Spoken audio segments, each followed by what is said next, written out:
welcome back to our continuing playthrough of At Any Cost, the Franco-Prussian War. Now, the past two parts, mostly it has been the Prussians kind of shoring up their positions. It's almost kind of historically where they got all the initiative pulled out first, and the French are just kind of sitting around waiting for something to happen.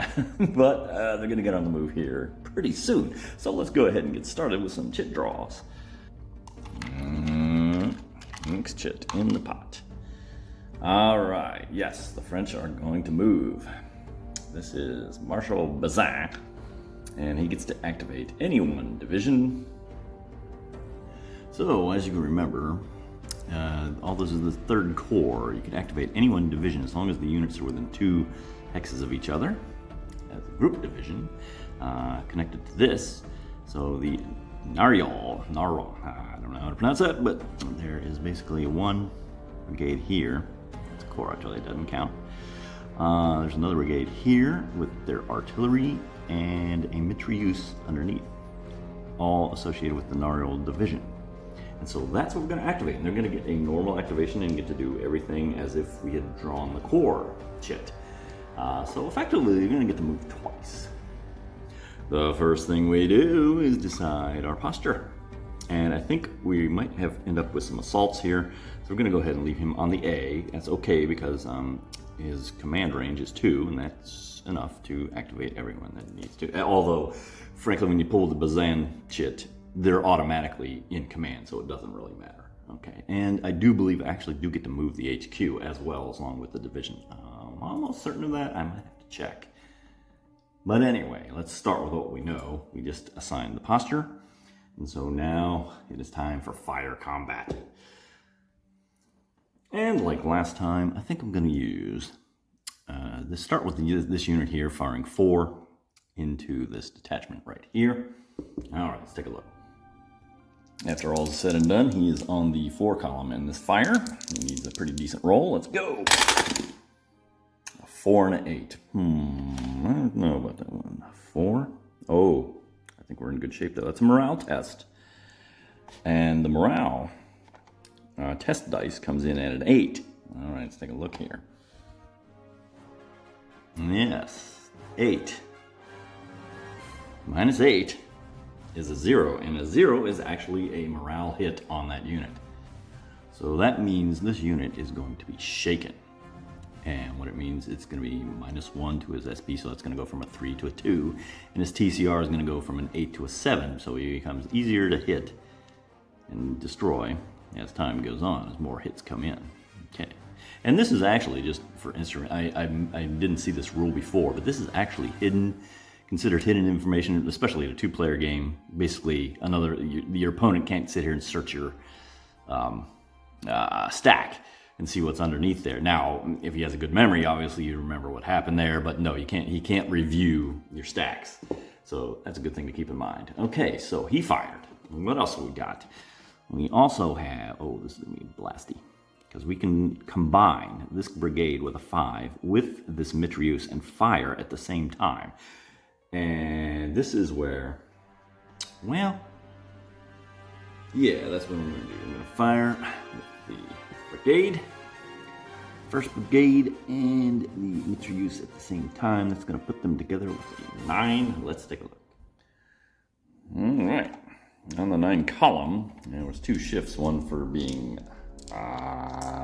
French infantry and mitrailleuse, and removed one for them being the target being in a forest. And so now, back up.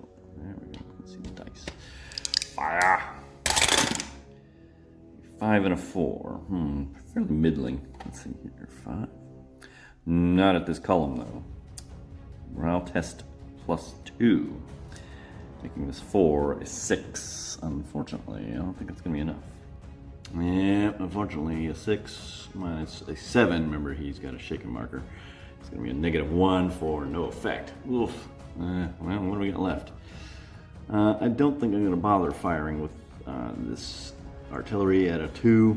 I think I'm just going to end up with low ammo. Or, well, That artillery is kind of weak anyway, so I don't know if I really care if he goes low ammo or not. So we're going to go ahead and shoot. Unfortunately, it's all the way down one column. Even though he's at effective range. But anyway, okay, so one column, he's got to roll really hot. 5 and a 7, I don't think that's going to be anything. Nope. Because now the artillery can't move if it fires. Oh well, I mean, whatever. The only other guy I have to fire with is this 2nd Brigade. On the 4 column, we'll go ahead and shoot him. 4 columns not bad. Let's see what we got. One more time, fire. Oh, that was terrible. I can't see that. Yeah, there we go. 1 and a 5, nothing. All right, so not so good on the firing. Now a series of bad decisions are starting back into well up here. One is I shot my artillery, and the artillery is connected to the mitrailleuse, so it can't move now. And the brigade's going to move in, and the problem is I could have moved all these guys out of the way and set up some cavalry charges when those come available. But now I can't do it because you can't go through one and do a cavalry charge. So this is really starting to pile up on me. But we are now at the movement phase in this activation, and I guess we're going to throw good money after bad and move him. And the moment he moves in here, he's going to take defensive fire. Well, actually, what's the Germans are going to do, remember we have this Krupp's gun. And I think he's going to go ahead and use that. And back here, take a shot. He's in effect, he just moved into effective range for the Prussians. Because he's Prussian artillery, he's going to get a 1 boost for just being that, and then he's also going to have plunging fire whenever you're firing from higher ground. Well, is that higher ground? Higher ground to lower ground with artillery. That is plunging fire. That's going to give him another column shift. Now, that is going to be effective fire. In fact, I'm a little worried about it enough that I'm going to go ahead and pop in the French and use battlefield conditions to knock it back down 2 more columns, and hopefully this unit will survive the barrage here. So here we go. The Prussians fire. Ooh, that's gonna hurt. The battlefield conditions did nothing. The goggles, they do nothing. Okay, so woo! 8 is a morale test +2. The morale roll was 10. Oh, brother, let's take a look at that. So that 10 is modified to a 12, and a 12 minus 7 is what, 5? And 5, when the difference between these two is 4 or greater, equal to or greater than 4, that counts as 2 morale hits. So that was a pretty brutal fire right there. And now he's disrupted. He's down to 3 SP, and his TCR is now 5 instead of 7. And he has to stop. So, very effective Krupp's gun. Very effective Prussian fire here. And we haven't even resolved the defensive fire here. Although, I think this could be a little less effective because we have to remember that, first of all, he's shaken. So that is a 2. And then we're going to have to get 2 column shifts because he's low ammo. So let's see how that looks. All the way at the end here in the column. And he can still theoretically hit. Can't discount it. But he's going to fire on the French defensive fire. That is an 8 and a 5. Oh, man. Nope, no effect. Okay, so the French luck out. So the question on my mind is, we've moved perhaps the movement. Well, I haven't quite done the movement step, but I'm going to finish the movement step here. I only have him. I can move him. And the question I have is, should I attempt an assault on him with him and maybe him? And it's a risky move considering what kind of a fire we took the last time here. But ultimately, I think I'm going to go ahead and do it. So I'm going to go ahead and move this guy in here. He's in a ravine. Ooh, that might be trouble. And of course, he gets defensive fire again. Although, probably not very effective. Hang on. Actually, it's better than the last shot he took. The ravine. They're shooting at people in a ravine. That's probably not a good idea. But anyway, they're going to shoot. Oh, wait a minute, I forgot one column shift because they're firing, when you fire more than once defensive, you can fire as many times defensively as you want, but after the first one, it's a 2-column shift. That goes down to 7, that's gonna be no effect, okay. If you are baffled by these column shifts, by the way, I'm not actually going through all the shifts and listing them and moving it. But if you ever have like a question, okay, why did he lose this many shifts? Go ahead and put a question in the comments and I'll try to review it. Timestamp please, so I don't have to hunt through the whole video looking for it. I have that problem sometimes. It's, oh, you made a mistake in this video where you did this. Okay, it's a 30-minute video. Where did I make the mistake? Yeah, you see where I'm at. Okay, anyway, so we have moved on to the assault step. And I'm still mulling over, well, I should really do this. Let's go ahead. Let's just, well, like I said, we're throwing good money after bad now. Okay, that's going to be the lead assault hex. That makes a difference. And this is going to be a supporting assault. All right, how to do an assault. And we calculate the combat differential between the lead and the target. And he has 4, and he has 2. So he has 2 more than the target, which would put that, if we go to our assault differential, in the +2 column. Now we got a whole bunch of shifts to make. Oh, my mistake, that's 3 to 2. Remember, this one is disrupted, so he went from a 5 to a 3. And he's at a 2, so that's a differential 1. Sorry about that. But now we calculate the odds. We have to calculate everyone that's attacking him. So it's the 3 there, and it's the 4 from the other French supporting, for a total of 7 to 2, which is over the 3 to 1 odds, which is gonna 1, 2, 3.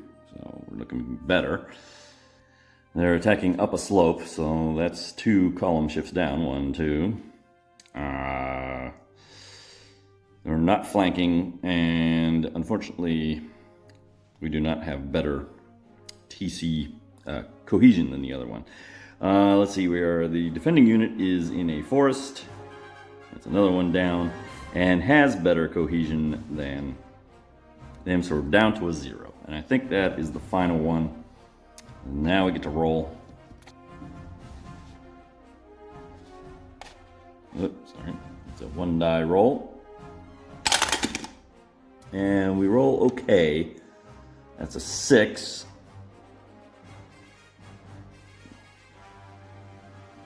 The Prussians actually do lose as the defender. And they have to take a loss. And the way they can take that loss, they can either retreat 1 hex, they can take it as a morale hit, or they can take it as a casualty hit. So they have all these choices. If they choose not to retreat and take like a morale hit or something, then the French have to take a morale hit as well. And I think that's actually what they're going to do, because we know this detachment is not long for this world anyway, so he might as well be stubborn. So he's going to take a morale hit rather than retreat. But now, this French unit has to take a morale hit. No, does it have to be him? It could be him, but I don't want it to be. Well, I don't know. No, as best I can tell from the rules, it has to be this guy. And he has to take a casualty hit because he cannot get any more morale hits. You go from shaken to disrupted, and then you're taking there. So he becomes like that. So, wow. Okay, so this assault, not so hot for the French, I think. All right, well, I think we're gonna stop there. A little blood being shed now, mostly on the French side, as this little detachment right here is sitting up in his little hill on this forest and really giving him a rock.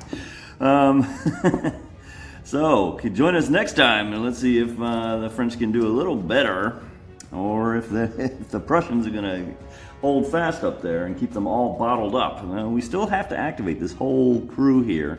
They haven't gotten their full activation yet, and this one still gets to move. So, we'll go from there. Leave any comments if you thought that was just some of the dumbest play you ever saw. That's fine, you can tell me. And if you have any suggestions for better, that's great too. But any questions, just put them in there, and thanks for watching.